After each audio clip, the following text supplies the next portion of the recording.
दृष्ट्यार्तिहारं त्रिमिन्दविराजमानं वन्दे कलिन्दतनुजा तटवालकेलिं पूर्णेन्दुसुन्दरमुखपरिकुञ्चिताग्रः तो गया केशानवीनघन निवास्फरन्तः राजन्तानतशिरः कुमुदस्य यस्य नन्दात्मजाय सबलाय नमो नमस्ते। नंदनंदन भगवान श्री कृष्ण की जय। तो आज हम लोग 10वां अध्याय का श्रवण करेंगे, अश्वमेध खंड। तो गर्ग जी कहते हैं कि इति ब्रुवति श्री कृष्णे हंसस्तश्नु चतुरानन आज गाम कुशस्थल्याम ईश्वरेण समन्वितः।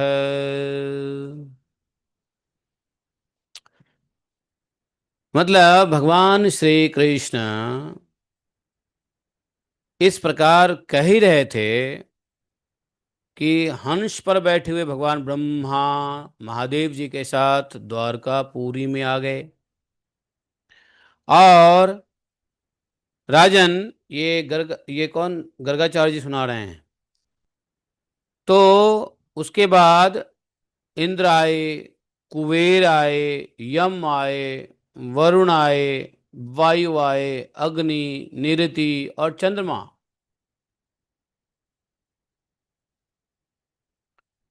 ये दिक्पाल श्री कृष्ण के दर्शन की इच्छा से वहां आए। 12 आदित्य भी आए, बेताल बेताल, मरुदगण, विश्वदेव, साध्यगण, गंधर्व, किन्नर, विद्याधर, बहुत से ऋषि मुनि भी भगवान श्री कृष्ण के दर्शन के लिए पधारे द्वारका में। और राजा उग्रसेन जी से विधि पूर्वक मिलकर उन सबका आदर किया, समादर किया। जब सब देवता अपने अपने आसन पर विराजमान हो गए,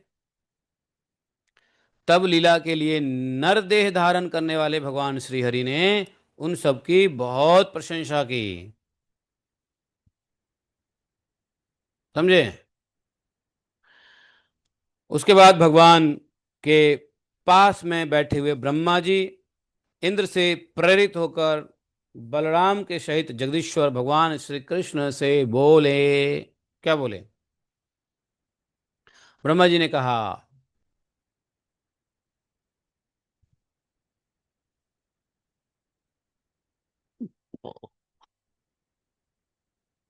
पौत्रस्ते बालकः कृष्ण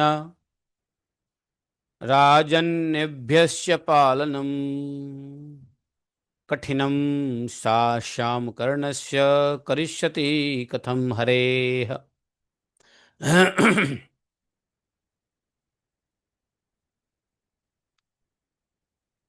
ब्रह्मा जी बोले, हे कृष्ण, आपका पौत्र अनिरुद्ध अभी बालक है और भूमंडल के राजाओं से श्याम कर्ण अश्व की रक्षा का कार्य बहुत कठिन है।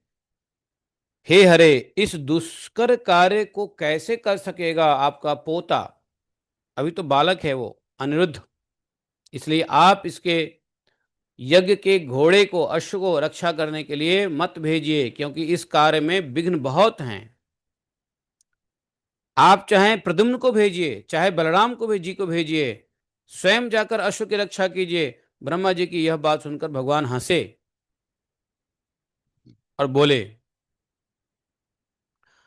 अनिरुद्धो हठात आदि मत निषेधम न मन्यते कस्मात् न निकटे गत्वा निषेधम कुरु यत्नतः। कृष्ण भगवान बोले, देखो, अनिरुद्ध हठ पूर्वक जा रहा है, इस विषय में वह मेरा निषेध नहीं मानता है।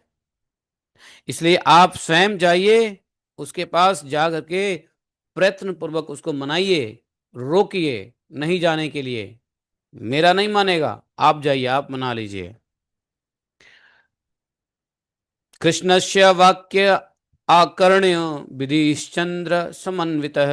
विधि, ब्रह्मा जी चंद्रमा को साथ लेकर के, भगवान कृष्ण की जब यह बात सुनी तो ब्रह्मा जी चंद्रमा को साथ लेकर के प्रद्युम्न नंदन अनिरुद्ध को रोकने के लिए गए। ब्रह्मा और चंद्रमा ज्यों ही अनिरुद्ध जी के पास नजदीक में गए, वैसे ही अनिरुद्ध के श्री विग्रह में वे तत्काल विलीन हो गए।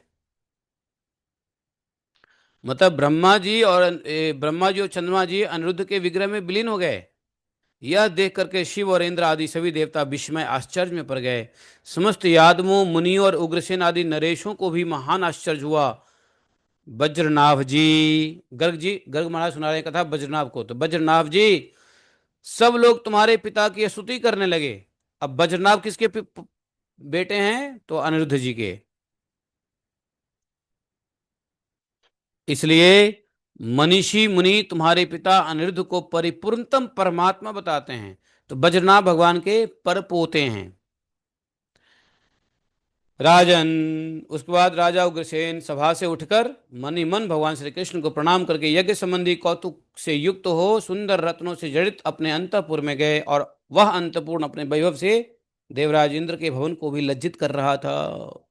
इंद्र का भवन क्या था? कुछ नहीं। उस भवन के सामने वहां जाकर उग्रसेन जी ने वस्त्र आभूषणों से विभूषित, दासियों से सेवित और श्वेत चामरों से विजित सची के समान मनोहर मुख वाली रानी रुचिमती को देखा, जो पर्यंक पर विराजमान थी।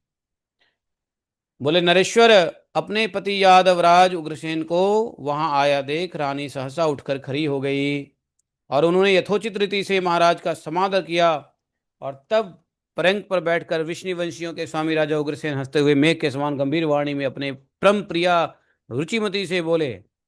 उग्रसेन जी की पत्नी थी रुचिमती, ये मुझे नहीं पता था, आज पहली बार सुन रहा हूं। रुचिमती, प्रिय, मैं भगवान श्री कृष्ण की आज्ञा से आज अश्वमेध यज्ञ का आरंभ करूंगा, जिसके प्रताप से मनुष्य मनोवांछित फल प्राप्त कर लेता है।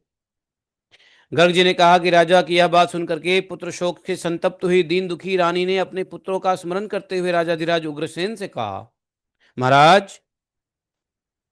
रानी बोली, मैं पुत्रों के दर्शन से वंचित हुआ था, मुझे ये सारी संपत्तियां जो देवताओं के लिए भी प्रार्थनीय है नहीं अच्छा लगता है। आप सुखपूर्वक यज्ञ का अनुष्ठान कीजिए, मुझे इससे कोई मतलब नहीं है। जब इस यज्ञ के प्रताप से सुंदर पुत्र प्राप्त होता हो, तब तो मैं प्रसन्नचित्त होकर के इसके अनुष्ठान में भाग लूंगा, और यदि पुत्र नहीं प्राप्त होता हो तो मुझे इस यज्ञ से कुछ लेना देना नहीं है। माता जी को पुत्र चाहिए, और पुत्र पुत्र पुत्र पुत्र, मां की ममता पुत्र चाहती है। देखो, रानी की यह बात सुनकर राजा का मन उदास हो गया। अब यज्ञ बिना रानी का थोड़ी ना होगा, पत्नी के बिना यज्ञ नहीं होगा, साथ में यज्ञ में बैठना पड़ता है। अब जैसे श्राद्ध देव मनु अपनी पत्नी श्रद्धा से वार्तालाप करते हैं, उसी प्रकार फिर से राजा ने अपनी पत्नी से समझाते हुए कहा, सुनो भद्रे, सुनो देवी भद्रे, मैं जो कहता हूं उसे ध्यान देकर सुनो। पुत्र की कामना बहुत दुखदायिनी होती है। तुम पुत्र के लिए क्यों मोहित हो? पुत्र की कामना अच्छी बात नहीं है, इसलिए उसे छोड़कर तुम साक्षात मुक्तिदाता परात्पर भगवान श्री कृष्ण का भजन करो। पुत्र की इच्छा उच्छा मत करो। मैं बूढ़ा हो गया और तुम भी बूढ़ी हो गई हो, फिर पुत्र कैसे होगा? इसलिए बंधन के कारण भूत ये पुत्र सूत्र के चक्कर में हटो, शोक को त्याग दो। बताओ, भगवान कृष्ण के सामने, वहां पे भगवान कृष्ण है, सब कल्याण की बातें सोच रहे हैं, और माता जी को पुत्र चाहिए है।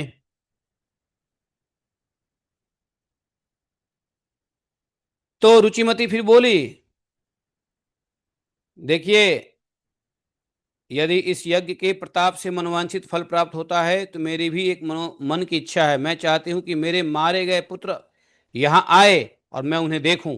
यदि आप मेरे सामने ऐसी बात कहें कि मरे हुए लोगों का दर्शन कैसे हो सकता है, तो इसका उत्तर भी मेरे ही मुंह से सुन लीजिए। कैसे होगा? तो राजन अपने पति को बोला, राजेंद्र, आपको पता नहीं, ये वही भगवान कृष्ण है जो अपने गुरु को गुरु दक्षिणा के रूप में मरे हुए पुत्र को लाकर दिया। उसी प्रकार मैं भी अपने पुत्रों के सामने देखना चाहता हूं, मेरे पुत्र को सामने आया देखना चाहता हूं। कृष्णेन दत्तम तत्पुत्रम गुरुवे गुरु दक्षिणाम।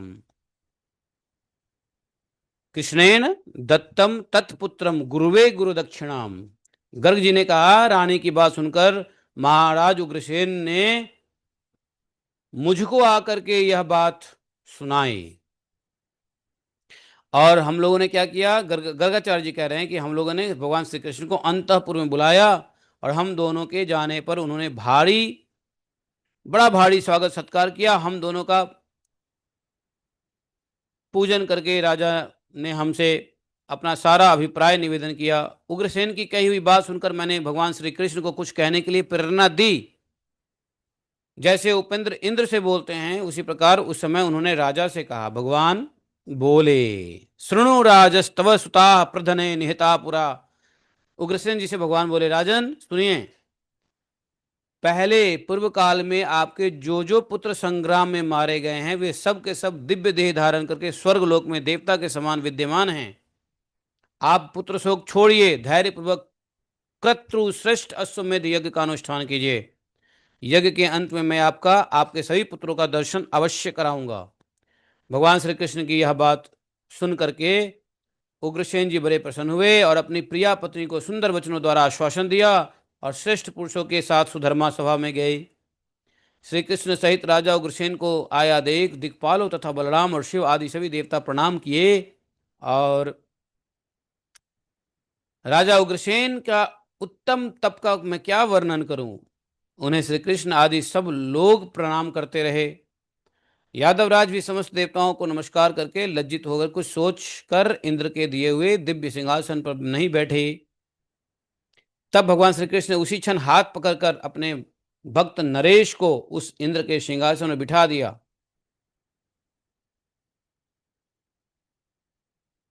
उग्रसेन जी नहीं चाह रहे थे बैठना उस सिंहासन पे, लेकिन भगवान ने उनको हाथ पकड़ा और बिठा दिया। गृहीत्वा पाणिनाम नृप तदैव कृष्णो भगवान स्वभक्तम स्थापयामास तस्मिन् वै वासने। तो देखिए, उग्रसेन जी की जो पत्नी थी उन्होंने भी ठान ही लिया कि हमें भी अपने पुत्र को दिखाओ जो मेरे पुत्र मर गए हैं, क्योंकि भगवान जब सामने हैं तो वो भी फायदा ले लिया जाए, जैसे गुरु माता ने उठाया फायदा। भगवान ने कहा ठीक है, यज्ञ के अंत में सभी बच्चों को दर्शन करा दूंगा। उसके बाद ऋत्विजों का वरण पूजन हुआ। श्याम मतलब काले कान वाले घोड़े का को मंगवाया गया। उस अश्व की अच्छे से पूजा हुई।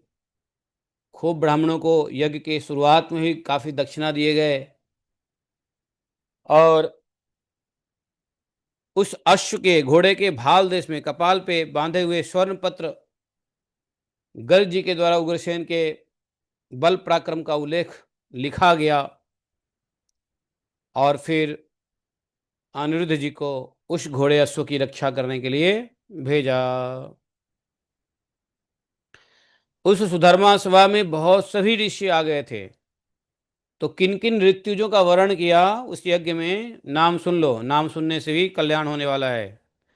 महर्षि पराशर, व्यास, देवल, च्यवन, असित, शतानंद शतानंद, गालव, याज्ञवल्क्य, बृहस्पति, अगस्त्य, वामदेव, मैत्रेय, लोमश। कवि, कवि कवि कौन, कवि किसको कहते हैं मालूम है? शुक्राचार्य, शुक्राचार्य जी को कवि भी कहते हैं। तो कवि शुक्राचार्य जी भी आए और स्वयं मैं अर्थात गर्ग जी भी आए। कृतु ऋषि, जैमिनी, वैशंपायन, पैल, सुमंतु, कंडव, भृगु, परशुराम, अकृतवर्ण, मधुच्छंदा, बितिहोत्र, कैवश, धौम्य, आसुरी, जाबाली, वीरसेन, पुलस्त्य, पुलह, दुर्वासा, मरीचि, एकत, द्वित, तृत, अंगिरा, नारद, पर्वत मुनि, नारद मुनि, अंगिरा मुनि, कपिल मुनि, जातुकर्ण मुनि, उतथ्य मुनि, संवर्त मुनि, ऋषिशृंग मुनि, सांडिल्य मुनि, प्राग विवाक मुनि। यही प्राग विवाक मुनि है ना जिन्होंने कथा सुनाई किसको? दुर्योधन को, बलराम जी के बारे में। अभी बलराम खंड में हम लोग पढ़े ना। प्राग विवाक मुनि, कहोड़, सुरत मुनि, मनु मुनि, कच्च, स्थूल शिरा, स्थूलाक्ष, प्रतिमर्दन, बकदालभ्य, कौंडिन्य, रैभ्य, द्रोण, कृप, प्रकटाक्ष, यवकृत, वसुंधवा, मित्रभू, अपांतरतमा, दत्तात्रेय जी, महामुनि मार्कंडे जी, जमदग्नि जी, कश्यप जी, भरद्वाज जी, गौतम जी, अत्रि मुनि, वशिष्ठ, विश्वामित्र, पतंजलि जी भी आए, वाह। कात्यायनी जी, पाणिनि जी, वाल्मीकि जी, आदि आदि बहुत सारे ऋषि आए। देखो, सभी को निमंत्रण दिया गया और सब प्रसन्न होकर के राजा से बोले। सभी मुनियों ने कहा, पूजिता यादवेन्द्रेण प्रसन्नास्ते अभवन् नृप, ततः सर्वे ऋत्विजस्य नृपमुच नृप नृप मुचुः निमंत्रिताः। उग्रसेना महाराजो सुरासुर नमस्कृत यज्ञं कृष्णस्य कृपया कुरु सो अपि भविष्यति। सभी मुनियों ने कहा, उग्रसेन जी, यज्ञ आरंभ करो, भगवान श्री कृष्ण की कृपा से यह अवश्य पूर्ण होगा। सब जो है ना संतुष्ट हुए, उग्रसेन जी को बड़ी संतुष्टि हुई। यज्ञ सामग्री को इकट्ठा किया गया और यज्ञ के लिए मंडप बनाया गया। मंडप को खूब सजाया गया, मतलब समझ सकते हो कैसे सजाया गया। और भगवान श्री कृष्ण तब बोले प्रद्युम्न को, प्रद्युम्न शृणु मद्वाक्यम तत् निशम्य कुरु तत्वरत्वरम। मेरी बात सुनो और सुन करके तत्काल उसका पालन करो। क्या करो? गत्वा शस्त्रधरी सूर्य यत्नेन ह्यमानाय, जाओ शस्त्रधारी सूरवीरों के साथ यत्न पूर्वक अश्वमेधीय घोड़े को यहां ले आओ। भगवान का जैसे ही आदेश हुआ, प्रद्युम्न जी बोले जो आज्ञा जैसी, बहुत अच्छा ठीक है कह करके घुड़शाल में गए और वहां से घोड़े को लेके आया। और घोड़े को बना बांधा किसमें था? सोने की सांकलों में, सोने की चेन में बांधा हुआ था। और वहां पर पूजा वूजा करके घोड़े को बंधन से मुक्त कर दिया गया। जैसे ही बंधन से छूटा, घोड़ा धीरे धीरे अश्वशाला से बाहर निकला। उसका मुख लाल था, पूंछ पीली और कान काले। मुक्ता फलों की मालाओं से सुशोभित यह दिव्य अश्व अत्यंत मनोहर दिखाई दे रहा था। तो ये घोड़ा अपने चल दिया, बाहर निकल गया। और इधर 80 पत्र व्रत का नियम ले लिया। घोड़ा निकला और 80 पत्र का नियम चालू। और ये 80 पत्र का व्रत का नियम कब तक रहेगा? जब तक घोड़ा वापस नहीं आ जाता, वो भी 1 साल के बाद आएगा। और ये घोड़े बहुत तेज चलने वाले होते हैं, 1 साल में पता नहीं कि पृथ्वी के कहाँ कहाँ घूम जाएंगे ये सब के सब। और इस तरह ब्राह्मणों ने वेद का उच्चारण किया, आसन पे बैठे, देवताओं को अलग अलग पूजा किया। पंच देवता, गणेश, शिव इत्यादि इत्यादि देवताओं को पूजा, अलग अलग पूजा किया। फिर सब मुनियों ने अश्व की स्थापना करके उस पर केसर, चंदन, फूल, माला, चावल चढ़ाए, धूप निवेदित किया। प्रत्येक को 1000 1000, 200 हाथी, 200 रथ और 1000 गो गाय और 20 भार सोना सबको दिया, सभी ब्राह्मणों को दिया। तो इस प्रकार से जो है स्वर्ण पत्र पर जो लिखा गया, जो चैलेंज था कि जो कोई भी इस घोड़े को पकड़ेगा वह महाराज उग्रसेन से हैं वैर विरोध मोल लेगा। उसको जीतना पड़ेगा, उग्रसेन जी की सेनाओं को जीतना पड़ेगा। ऐसा कुछ लिख करके वो डाल दिया। उसके बाद भगवान श्री कृष्ण बड़े प्रसन्न हुए और उग्रसेन के सामने ही खड़े होकर के प्रद्युम्न कुमार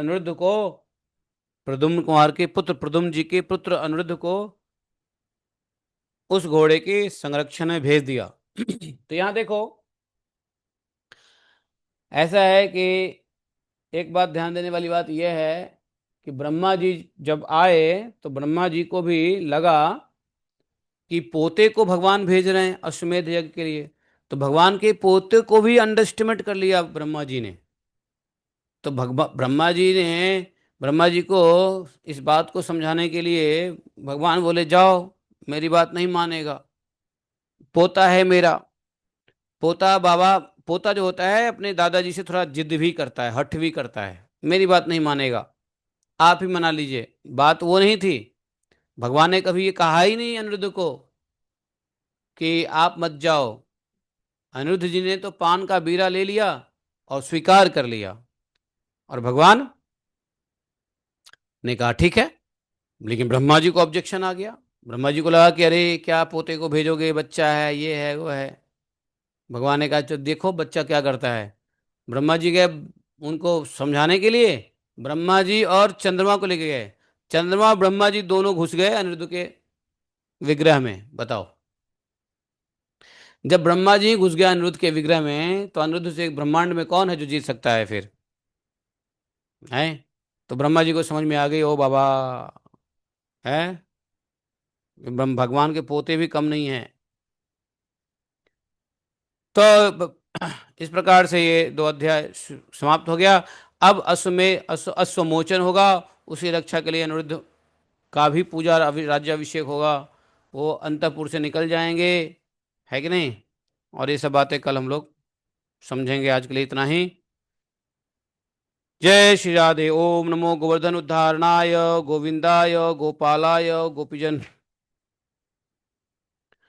गोपीजन भत्रे गिरिगजधत्रे करुणानिधे जगद्विदे जगत्मंगलाय जगत्निवासाय जगत्मोहनाय कोटिमन्मथमन्मथाय विश्वानुसुतावराय श्रीनंदराजकुल प्रदीपाय कृष्ण कृष्णाय परिपूर्णतमाय तम शंख ब्रह्मांडपते गोलोकधाम अधिष्णाधिपते स्वयं भगवते सबलाय नमस्ते नमस्ते नमस्ते।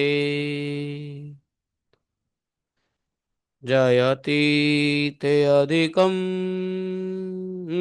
ऑनलाइन हो? हाँ गाओ।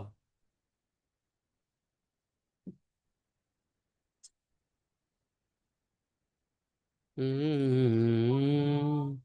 हम्म, हम्म, हम्म, हम्म, हम्म,